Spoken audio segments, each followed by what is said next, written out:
Hi everyone, welcome to the third part of this series. हमने पहले दो videos already upload किए हुए हैं। फर्स्ट में हमने हिस्टोरिकल बैकग्राउंड डिस्कस किया है इस एक्ट का, which is the protection of human rights act 1993। और हमने सेकेंड जो वीडियो है उसमें डिस्कस किया था सेक्शन 1 से लेकर सेक्शन 11 तक सारी चीज़ें डिस्कस की हुई हैं। अब हम आ जाते हैं फंक्शंस पे। इसके पहले कि हम प्रोविजंस को पढ़ें कि एक्चुअली जो NHRC है वो क्या क्या फंक्शंस परफॉर्म करती है, उन फंक्शंस को अप्रिशिएट करने के लिए मैं थोड़ा-सा ये बताना चाहती हूँ, थोड़ा-सा बैकग्राउंड समझने की ज़रूरत है यहाँ पे कि आप खुद सोचो कि अगर कमीशन के पहले NHRC जो है उसके आने के पहले इंडिया के पास बहुत सारी एजेंसीज़ हैं, पहले से मैकेनिज़्म्स हैं इंडिया के पास, ठीक है?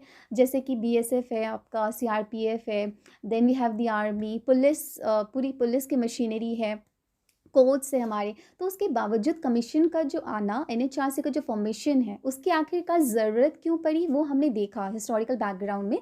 क्योंकि उस समय का जो पूरे इंडिया का माहौल ऐसा क्रिएट हो गया था कि ह्यूमन राइट वायलेशंस को जो भी हो रहे थे या हो सकते थे उनको डील करने के लिए इस कमीशन को बनाया गया।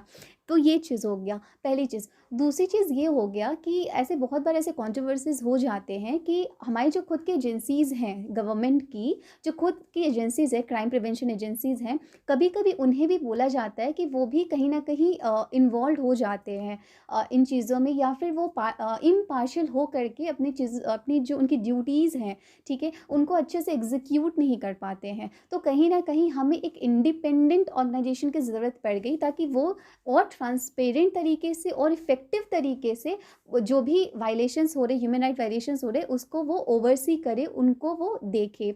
और साथ ही साथ वो ये देखे कि बाकी जितनी भी एजेंसीज़ हैं वो अपना काम ठीक से कर रही है नहीं कर रही है। तो ये चीज़ें हो गई।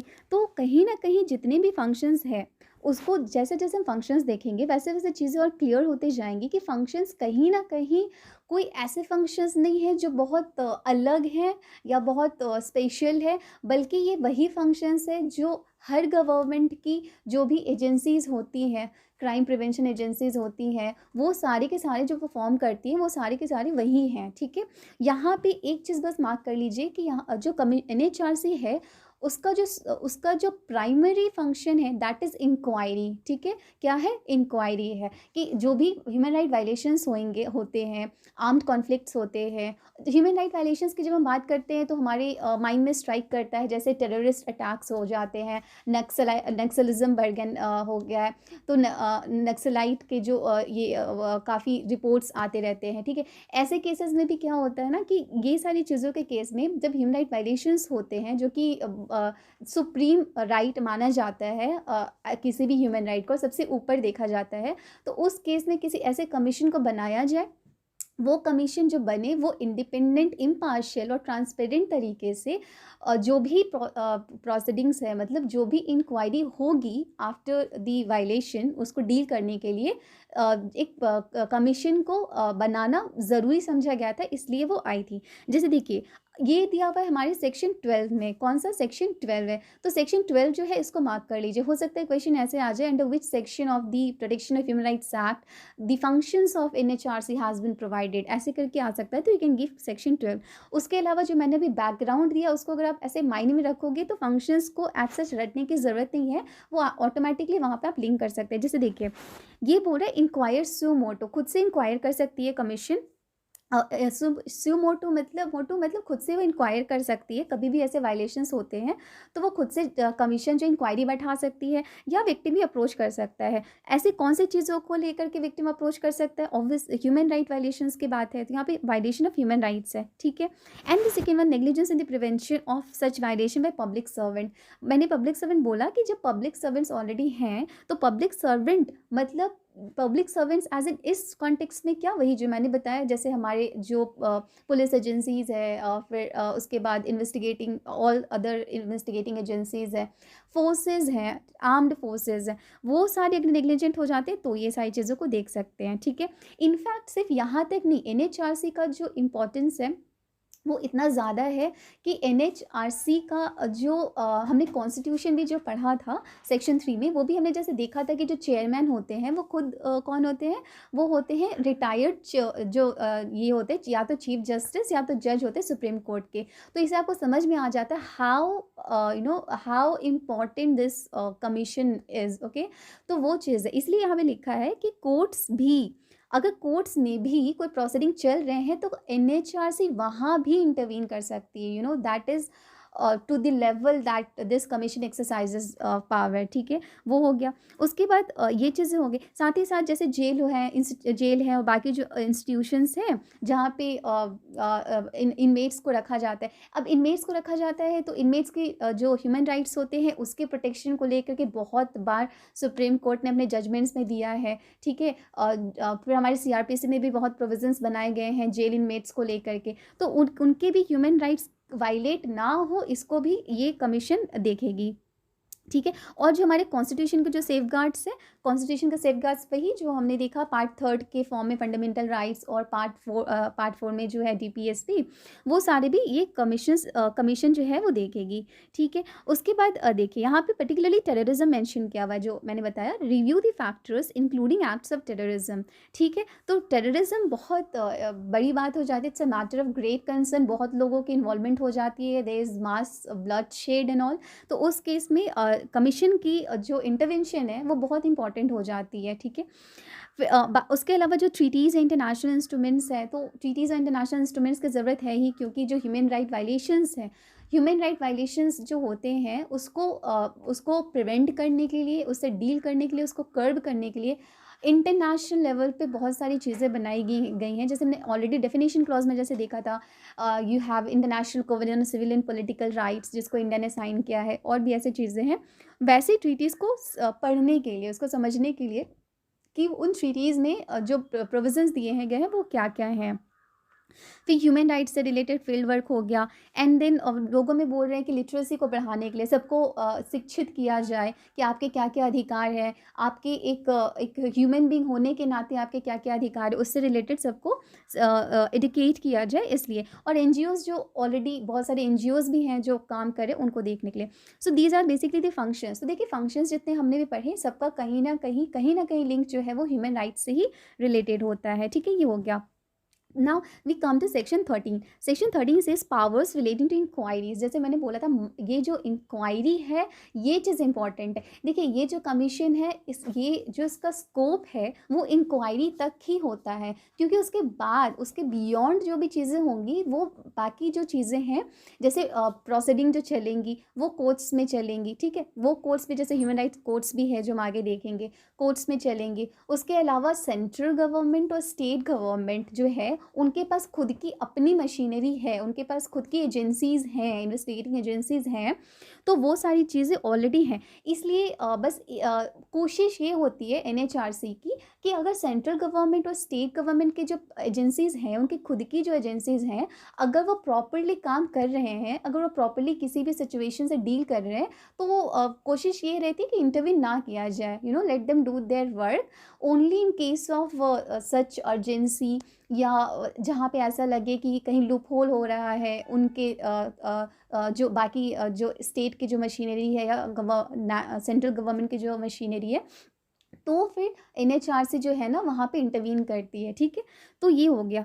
अब now you see power relating to inquiries. अब बात है कि जब इंक्वायरी करनी ही है कमीशन को, तो इंक्वायरी करने के लिए उनके पास पावर्स भी होने चाहिए। अब पावर्स कोई अलग से क्रिएट करके नहीं दिया जा रहा है एनएचआरसी को, वही सारे पावर्स हैं जो पहले से ही रेगुलर कोर्ट्स को मिले हुए हैं। तो रेगुलर कोर्ट्स में जैसे सीपीसी के जो पावर्स हैं, सीआरपीसी के जो पावर्स हैं, ये सारे पावर्स किनको दिए गए हैं, कमीशन को भी दिए गए। And now the question is कि ये पावर्स क्यों दिए गए हैं, ताकि जो भी कमीशन इंक्वायरी करने के लिए क्या करना होता है, इंक्वायरी करने के लिए स्टेटमेंट्स लेने होते हैं, जो लोग भी इन्वॉल्व होते हैं किसी भी राइट्स में या किसी भी टाइप के ह्यूमन राइट वायलेशंस में, उनके स्टेटमेंट्स लेने होते हैं, फिर डॉक्यूमेंट को सर्च करना होता है, और भी सारी ऐसी चीज़ें होती हैं। तो ये सारी चीज़ों को करने के लिए कमीशन के पास अपना एक पावर होना चाहिए। जैसे सीपीसी में जो दिया है यहाँ पे लिखे कि कमीशन जो है सेक्शन 13 में लिखा है कि कमीशन के पास जो सीपीसी के जितने भी पावर्स हैं, वो जो कोर्ट्स को दिए गए हैं वो सारे कमीशन के पास भी है, ठीक है। अब यहाँ पे ये जो पॉइंट है ये बहुत इंपॉर्टेंट हो जाता है from the MCQ point of view, because यहाँ से डायरेक्ट क्वेश्चन बनता है कि under this section of the act the national human rights commission has been given the powers of code of civil procedure. यहाँ से डायरेक्ट क्वेश्चन बनता है कि सीपीसी के जो पावर्स हैं वो कमीशन को किस सेक्शन के अंडर दिए गए हैं, ठीक है। ये चीज़ है, क्योंकि देखिए ये ऐसा सेक्शन है, अगर ये नहीं होगा तो फिर एनएचआरसी को कॉन्स्टिट्यूट भी कर दिया जाए एज सच उसका कोई अगर पावर ना हो तो वो डिसफंक्शनल हो जाएगा, it would not be able to exercise its powers and perform its functions, ठीक है। तो वो हो गया। तो सीपीसी के जो पावर्स है, जैसे अगर सीपीसी की बात होगी तो समन्स रिलेटेड हो जाएगा, डिस्कवरी, फिर एविडेंस को रिसीव करना, कमीशंस को इश्यू करना, ये सारे पावर्स हो जाएंगे उसमें, ठीक है। देखिए जो मैंने हाँ, तो ये चीज़ है कि ये पावर्स क्यों दिए गए, पावर्स देना होगा ताकि अगर इंक्वायरी करने के टाइम पे एनएचआरसी किसी भी टाइप के स्टेटमेंट्स को लेना चाहती है या फिर डॉक्यूमेंट को सर्च करना चाहती हो तो उसके पास एक अथॉरिटी हो। यहाँ पे लिखा है to be legally bound to furnish, मतलब कि जो भी सस्पेक्ट्स हैं या जो भी लोग हैं जो इन्वॉल्व हैं उनसे अगर स्टेटमेंट्स की लेने की बात की जाए relating to the subject matter of inquiry तो वो लोग बाउंड हो जाए, लीगली बाउंड हो जाए। लीगली बाउंड जहाँ भी वर्ड आएगा इससे मतलब क्या समझ में आएगा, लीगली बाउंड होने का मतलब है कि उनका लीगल ऑब्लिगेशन हो जाता है एनएचआरसी को रिस्पॉन्ड करना, और अगर वो रिस्पॉन्ड नहीं करते हैं तो वो क्या हो जाएगा, एक क्रिमिनल एक्ट माना जाएगा, ऑफ विच जिसकी पनिशमेंट दी गई है आईपीसी में। आईपीसी में we have one whole chapter जो डेडिकेटेड है ऐसे जो भी ऑफेंसेस हैं बाय पब्लिक सर्वेंट्स, ठीक है, वो सारे हमने देखे हैं। वो जो सेक्शन है वो जो चैप्टर है उस चैप्टर के जितने भी सेक्शंस है उसका यहाँ पे मेंशन किया है। तो जैसे अगर मान लीजिए किसी को डॉक्यूमेंट अगर किसी से डॉक्यूमेंट मंगा रही है एनएचआरसी और अगर वो नहीं ला करके दे रहे तो 176 177 में जो आईपीसी में है उनको कन्विक्ट किया जा सकता है। Now the third sub section is important क्योंकि यहाँ पे बोल रहा है कि कमीशन और any other officer not below the rank of a gazetted officer.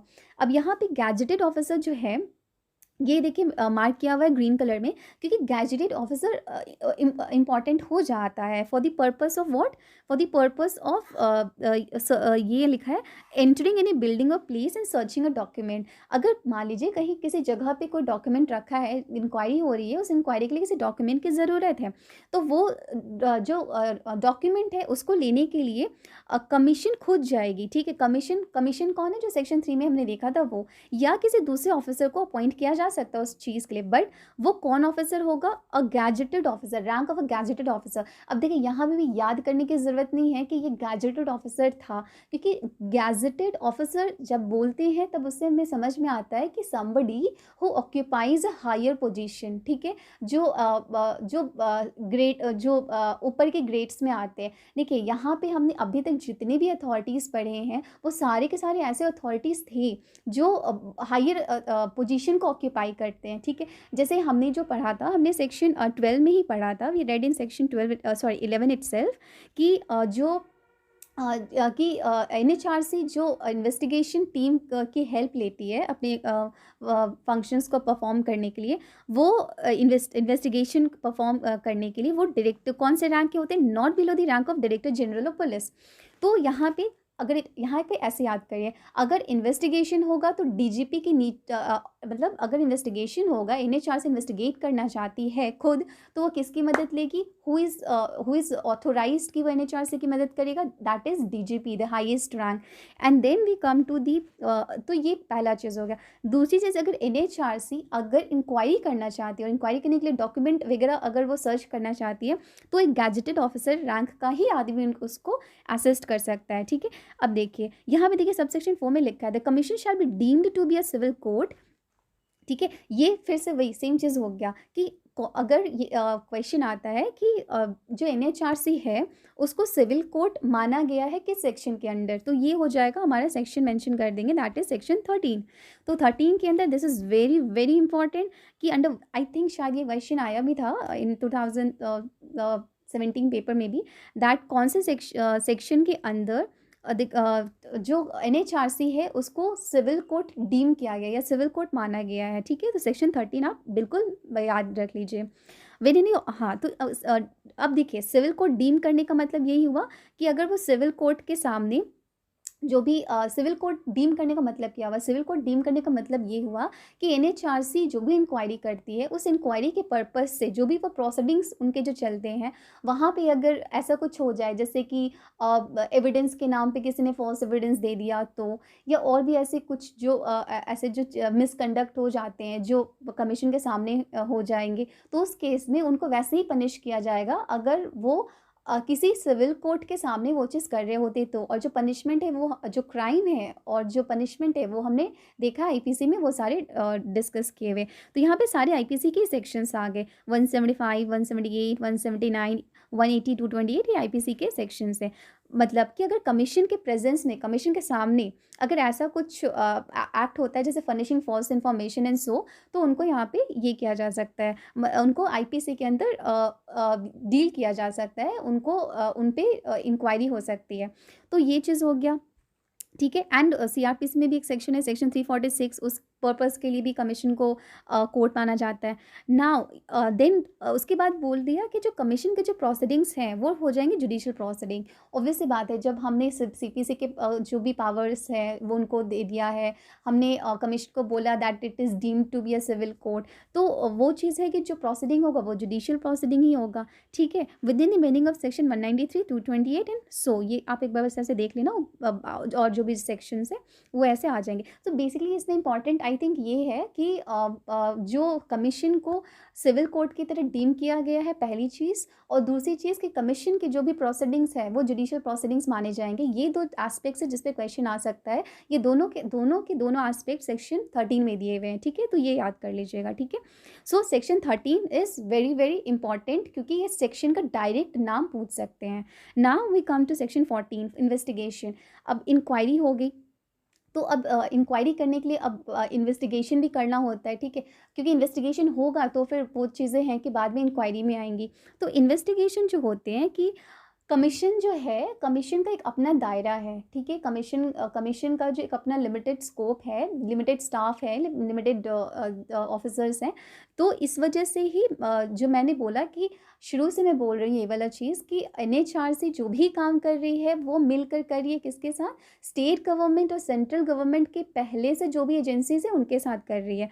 इसलिए यहाँ पे लिखा है कि जो सेंट्रल गवर्नमेंट, यहाँ पे देखिए सेंट्रल गवर्नमेंट या जो स्टेट गवर्नमेंट है वो उनके भी सर्विसेज को वो यूटिलाइज करेगी। उनके सर्विसेज को कौन लेगी, कमीशन उनके सर्विसेज को लेगी, ठीक है, उनकी मदद लेगी, ठीक है। अब यहाँ पे जो इन्वेस्टिगेशन होगा वो सारी चीज़ें होंगी, जैसे वही सेम चीज़ों के लिए क्या क्या होगा इन्वेस्टिगेशन में, समन करना हुआ या डिस्कवरी प्रोडक्शन हो गया एंड रिक्विजिशन हो गया, ठीक है, किसी पब्लिक रिकॉर्ड का एंड सो, ये सारी चीज़ें हैं, ठीक है। अब देखिए यहाँ पे क्या हो गया, बोल रहे कि जो ऑफिसर एजेंसी है, ठीक है, जिनके सर्विसेज को यूटिलाइज किया जा रहा है इन्वेस्टिगेशन पर्पज से, वो एक अपना रिपोर्ट सबमिट करेंगे कमीशन को, ठीक है।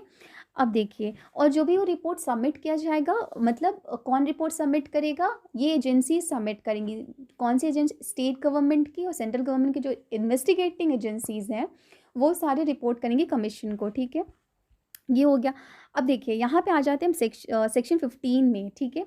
तो I think section 14 is only important ये देखने के लिए कि इन्वेस्टिगेशन जो होता है, बस इतना जान लीजिए कि इन्वेस्टिगेशन जो होता है वो सेक्शन 14 में होता है, ठीक है। और इन्वेस्टिगेशन में क्या क्या चीज़ें होती हैं वो तो पता है, ठीक है। अब सेक्शन 15 में आते हैं, statements made by a person to the commission, ठीक है। यहाँ पे देखिए जब भी ये जो सेक्शन 15 है, कहीं ना कहीं इसका लिंक है हमारा राइट अगेंस्ट सेल्फ इंक्रिमिनेशन जो हमारे कॉन्स्टिट्यूशन में दिया हुआ है, उससे रिलेटेड, इनफैक्ट उसी चीज़ को इनकॉर्पोरेट किया गया है इस सेक्शन में। बोले कोई भी अगर स्टेटमेंट, ठीक है, अब कभी भी कोई एविडेंस दे रहा है, no statement made by a person in the course of giving evidence, जब भी कमीशन इंक्वायरी कर रही है, इंक्वायरी बैठाई गई है, उस समय कोई भी आकर के जो स्टेटमेंट देता है, ठीक है, उसको उसी जो पर्सन है जो स्टेटमेंट दे रहा है उसी के अगेंस्ट यूज़ नहीं किया जाएगा, ठीक है।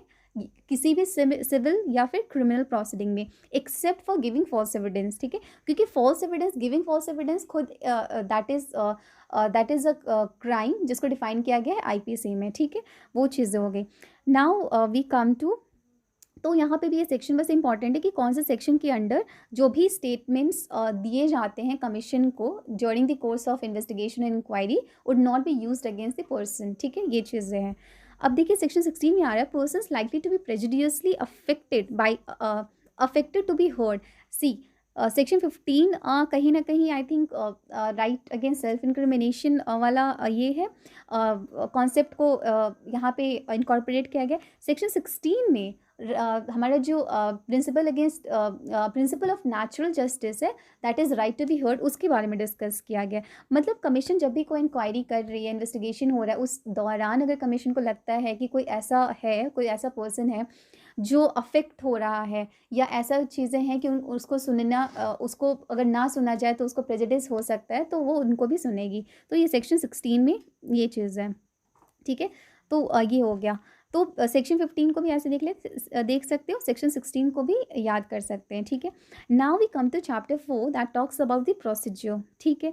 अब यहाँ पे हमने ये पढ़ लिया, हमारा जो चैप्टर 3 था वो फंक्शंस एंड पावर्स देख लिए। अब हम आ जाते हैं प्रोसीजर पे। प्रोसीजर मतलब जो कमीशन है वो एक्चुअली काम कैसे करेगी। तो देखिए प्रोसीजर में जैसे सबसे पहला जो सेक्शन है वो 17 है, that talks about inquiry into complaints.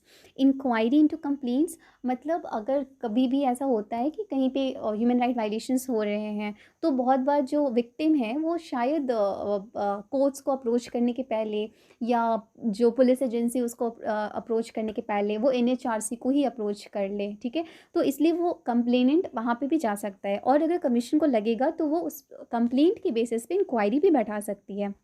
अब इसके लिए जो कमीशन वो सेंट्रल गवर्नमेंट या जो स्टेट गवर्नमेंट अगर होगा तो वहाँ से इन्फॉर्मेशन मंगाएंगी कि आखिरकार ये मैटर है क्या, ठीक है, उसके बारे में, ठीक है। और अगर इन्फॉर्मेशन मांगी जाए स्टेट गवर्नमेंट या सेंट्रल गवर्नमेंट से, और अगर वो नहीं देते हैं तो वो जो कमीशन है वो खुद ही उसको ये कर सकती है, आगे इंक्वायर कर सकती है खुद से ऑन इट्स ओन, ठीक है।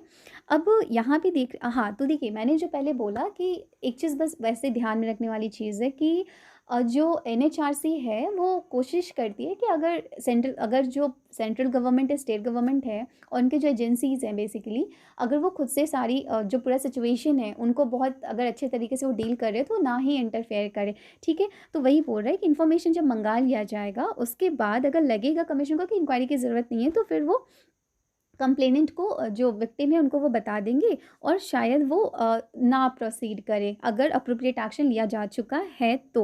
और अगर लगे कि नहीं ज़रूरत है तो फिर वो इंक्वायरी इनिशिएट करेगी। तो ये हो गया सेक्शन 17। सेक्शन 18 में दिया है steps during and after inquiry, ठीक है। अब यहाँ पे देखिए बात ये है कि कमीशन जो है उसका अपना जो सब्जेक्ट मैटर जुरिस्डिक्शन है, आई मीन वो चीज़ हो गया कि वो वायलेशन ऑफ ह्यूमन राइट्स को डील करती है। इसलिए अगर यहाँ पे लिखा है अगर वो जो इंक्वायरी है अगर उससे ये डिस्क्लोज़ होता है, उससे ये पता चलता है कि सही में किसी मानव अधिकार का हनन हुआ है या वायलेशन हुआ ह्यूमन राइट्स का, या फिर जो पब्लिक सर्वेंट्स है वो नेग्लिजेंट थे उसको डील करने के लिए, तो वो रिकमेंडेशन देगी, ठीक है, टू दी कंसर्न्ड गवर्नमेंट और अथॉरिटी। तो पहले हमने क्या टर्म यूज़ किया था, इंक्वायरी, जो कमीशन करती है वो इंपॉर्टेंट होता है क्योंकि कमीशन जो है वो बेसिकली प्राइमरीली इंक्वायरी पर्पज़ के लिए होती है, ह्यूमन राइट वायलेशंस के लिए। और दूसरा एक जो टर्म है जो हमें ध्यान रखना है, दैट इज़ रिकमेंडेशन देती है, ठीक है, ये चीज़ है। तो रिकमेंडेशन किसको देगी, गवर्नमेंट को देगी। तो वो क्या रिकमेंडेशंस देती है, जैसे कि अगर कंप्लेनेंट है, अगर काफ़ी कंप्लेनेंट को काफ़ी लॉस हो गया है, ठीक है, काफ़ी ज़्यादा विक्टिमाइजेशन हो गया है, तो उसको कॉम्पनसेशन और डैमेजेस दिया जाए बाय दी गवर्नमेंट जो देगी उसको। या फिर वो बोल रहा है कि प्रोसीडिंग्स जो है प्रोसिक्यूशन के लिए जो प्रोसीडिंग्स है, अगर क्रिमिनल मैटर है तो प्रोसीडिंग्स को इनिशिएट किया जाए, या फिर जो भी अप्रोप्रिएट प्रोसीडिंग्स है उसको इनिशिएट किया जाए। या डायरेक्टली कमीशन जो है वो सुप्रीम कोर्ट तक भी जा सकती है, हाई कोर्ट तक जा सकती है रिट्स वगैरह के लिए, ठीक है, depending upon the nature of the situation. अब ये जो भी है और बोलिए कि ये जो है इंटरिम रिलीफ जो होता है विक्टिम को वो भी दे सकती है, वो भी देने के लिए कमीशन रिक्वेस्ट कर सकती है गवर्नमेंट को। तो ये सारी चीज़ होगी। अब देखिए from the objective point of view ये जो क्लॉज ई है ये इंपॉर्टेंट है, क्योंकि यहाँ पे हमें एक पीरियड याद करना है, दैट इज़ 1 मंथ, 1 महीने का पीरियड है, इसको याद रखेंगे, क्योंकि बोले commission shall send a copy of its inquiry report together with its recommendation. ठीक है, अब जब कमीशन इंक्वायरी कर ही लेती है, जो हमने पहले पढ़ा था, वो इंक्वायरी करेगी तो उसके बाद वो रिकमेंडेशन क्या देगी, वो देती है सेंट्रल गवर्नमेंट को, ठीक है, या स्टेट गवर्नमेंट को रिकमेंडेशन देती है। ठीक है, तो बेसिकली कमीशन जो भी चीज़ें करती है, जो भी डिसीजंस लेती हैं, वो कहीं ना कहीं रिकमेंडेटरी नेचर का होता है। अब ये रिकमेंडेशन देगी कि रिकमेंडेशन क्या हुआ, मतलब कि जो भी इंक्वायरी करेगी कमीशन, उसके बाद वो बताएगी गवर्नमेंट को कि ये जो पूरा सिचुएशन है, जो सामने आया है, उसको किस तरीके से डील करना है, विक्टिम्स को कैसे कॉम्पनसेट करना है, फिर प्रोसीडिंग्स जो चल रहे हैं उसको कैसे ये करना है, आगे बढ़ाना है, उन चीज़ों को लेकर के। और कंसर्न्ड गवर्नमेंट या जो भी अथॉरिटी है, मान लीजिए अगर स्टेट में कोई नक्सलाइट का अगर कोई प्रॉब्लम अचानक से इरप्ट हो गया, तो वो पर्टिकुलर स्टेट गवर्नमेंट को वो रिकमेंडेशन देगी, ठीक है, कि उसको कैसे कंट्रोल करना है उस सिचुएशन को। ठीक है, तो वो जो गवर्नमेंट है वो 1 महीने के अंदर वो अपना कमेंट देगी, ठीक है, forward it's comment on the report. Comment मतलब क्या होगा, रिकमेंडेशन मतलब क्या होगा कि क्या करना है, तो ये एनएचआर से देगी गवर्नमेंट को कि आपको किस तरीके से सिचुएशन को डील करना है। और इधर से इधर से जो गवर्नमेंट है वो क्या वापस भेजेगी कमीशन को, वो भेजेगी कमेंट्स भेजेगी। कमेंट्स भेजेगी मतलब कि वो बताएगी कि हाँ, आपके रिकमेंडेशंस की ल्यू में, मतलब आपके रिकमेंडेशंस के बाद या उसके पहले हमने क्या क्या चीज़ें कर रखी हैं, और अभी आपके रिकमेंडेशन के बाद हमने क्या क्या किया है, उसको ये भेजेगी। बट यहाँ पे इंपॉर्टेंट है ऑब्जेक्टिव पॉइंट ऑफ व्यू से, दैट इज़ 1 मंथ। ये कब तक करना है, 1 महीने के अंदर अंदर ही ये रिपोर्ट जो है, report in the form of comment, मतलब कमेंट जो है वो गवर्नमेंट किसको भेजेगी, कमीशन को भेजेगी। ठीक है, 1 महीने से ऊपर नहीं होना चाहिए। और जब कमीशन को वो जब रिपोर्ट आ जाएगा, मतलब वो जो कमेंट आ जाएगा, तो उसको वो पब्लिश कर देगी commission. Now we come to section 19 which talks about procedure with respect to armed forces. देखिए, आर्म्ड फोर्सेज जो है, अगर ऐसे आपको याद, मतलब अगर एक बार ऐसे देखते हैं इस वर्ड को, तो हमारे माइंड में ऐसे क्लिक करता है। ठीक है, क्लिक एज इन हमारा जो कारगिल वार हुआ था 1999 का, और हमारे Indo Pakistan war that happened in 1947। तो इस टाइप के जो आर्म्ड कॉन्फ्लिक्ट्स होते हैं, मतलब जहाँ पे आर्म्ड फोर्सेस ही जहाँ पे इन्वॉल्व हो जाते हैं, ठीक है, उस केस में क्या प्रोसीजर होना चाहिए। सेक्शन 19 जैसे कि जो बात कर रहा है आर्म्ड फोर्सेस को लेकर के, तो आर्म्ड फोर्सेस जो है ये खुद में बहुत बड़ा मैटर हो जाता है, कंसर्निंग मैटर हो जाता है, इसलिए एक अलग से ही सेक्शन डेडिकेट कर दिया गया है इस चीज़ को डील करने के लिए, दैट इज सेक्शन 19। तो जहाँ पे भी ऐसे जो ह्यूमन राइट वायलेशंस होते हैं by members of the armed forces, ठीक है, आर्म्ड फोर्सेस जो होते हैं, ठीक है, वो खुद जब ऐसे चीज़ों को मतलब ह्यूमन राइट वायलेशंस में इन्वॉल्व हो जाते हैं, तो उस केस में कमीशन जो है वो किससे रिपोर्ट मांगेगी, वो किससे, मतलब किसके साथ वो डील करेगी, सेंट्रल गवर्नमेंट से वो ये रिपोर्ट मांगेगी, इन्फॉर्मेशन लेगी, और फिर वो बाद में रिकमेंडेशंस देगी। जो हमने ऐसे पहले पढ़ा था वो सेम चीज़ यहाँ पे भी रिपीट होगा, बस यहाँ पे डिफरेंस जो आ जाता है दैट इज़ ऑफ 3 महीना, 3 मंथ्स का। क्योंकि जैसे हमने क्या पढ़ा था कि सबसे पहले कमीशन जो है वो इंफॉर्मेशन मांगती है गवर्नमेंट से, इंक्वायरी, उसके बाद इंक्वायरी करती है कमीशन, इंक्वायरी करने के बाद रिकमेंडेशंस देती है गवर्नमेंट को, और वो रिकमेंडेशन के बाद गवर्नमेंट जो है अपने कमेंट्स देती है। तो वो जो कमेंट्स जो देती है गवर्नमेंट, वो यहाँ पे भी सेम चीज़ अप्लाई करता है, लेकिन यहाँ पे वो जो समय है गवर्नमेंट को 3 महीना दिया गया है, वहाँ पे 1 महीना था, यहाँ पे 3 महीना है। अब यहाँ पे भी ये चीज़ है कि 1 महीना वहाँ पे इसलिए था और यहाँ पे 3 महीना है। रीज़न ये है कि जब आर्म्ड कॉन्फ्लिक्ट्स हो जाते हैं, तो यू कैन अप्लाई कि कॉमन सेंस कि जब आर्म्ड कॉन्फ्लिक्ट्स का मैटर होता है, तो वो ज़्यादा इन्वॉल्वमेंट हो जाता है लोगों का, या बहुत और ज़्यादा सेंसिटिव मैटर हो जाता है। तो उस केस में जो पीरियड है, जो ड्यूरेशन है जो कमेंट करने का, उसको लेकर के थोड़ी ज़्यादा फ्लेक्सिबिलिटी दी गई है सेंट्रल गवर्नमेंट को कि आप 3 महीना लो, एक की जगह 3 महीना लो आराम से, और फिर अपना कमेंट्स दो। तो ये यहाँ पे 3 महीना याद रखना है, ठीक है। तो अगर पूछा जाए एग्जाम में कि आर्म्ड कॉन्फ्लिक्ट्स के मैटर में गवर्नमेंट जो है कितने महीने के अंदर रिपोर्ट कमेंट सबमिट करती है कमीशन को, तो वहाँ पे लिखेंगे 3 महीना, ठीक है। Now we come to the section 20, the last section of this chapter that talks about annual and special reports of the commission. तो कमीशन जो है वो बेसिकली रिपोर्ट्स वगैरह बनाती है। एक एनुअल मतलब वो जो ईयर के एंड पे होता है, और एक स्पेशल रिपोर्ट्स होते हैं।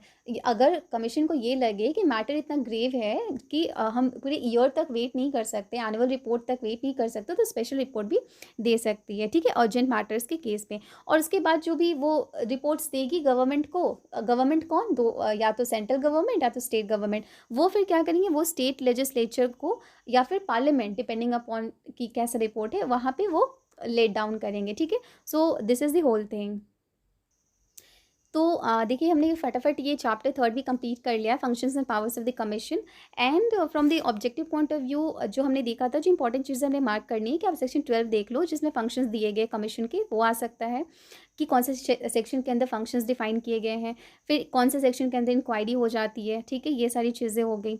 उसके अलावा ये इंपॉर्टेंट है कि जो भी कमीशन जो है, सर्च एंड सीजर जो होता है कमीशन का, वो कौन सा ऑफिसर कर सकता है, गैजेटेड ऑफिसर ही कर सकता है, ठीक है। और then we come to investigation वाला पार्ट, ठीक है, इन्वेस्टिगेशन होता है सेक्शन 14 में।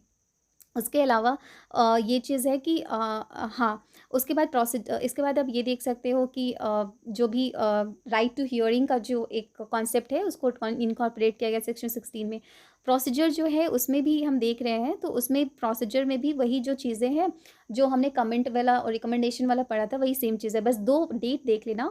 वो चीज़ है एक पीरियड ऑफ 1 मंथ, ठीक है, ये पीरियड ऑफ 1 मंथ किस चीज़ के लिए है, नॉर्मल जो इंक्वायरी होता है, ठीक है, मतलब नॉन आर्म्ड फोर्सेस के केस में होता है, तो 3 महीना दिया जाता है किसको, सेंट्रल गवर्नमेंट को, ठीक है, केंद्रीय सरकार को दिया जाता है कि वो सॉरी यहाँ पे 1 मंथ है, 1 महीने के अंदर वो अपना जो भी रिपोर्ट है वो सबमिट करती है इसको, कमीशन को।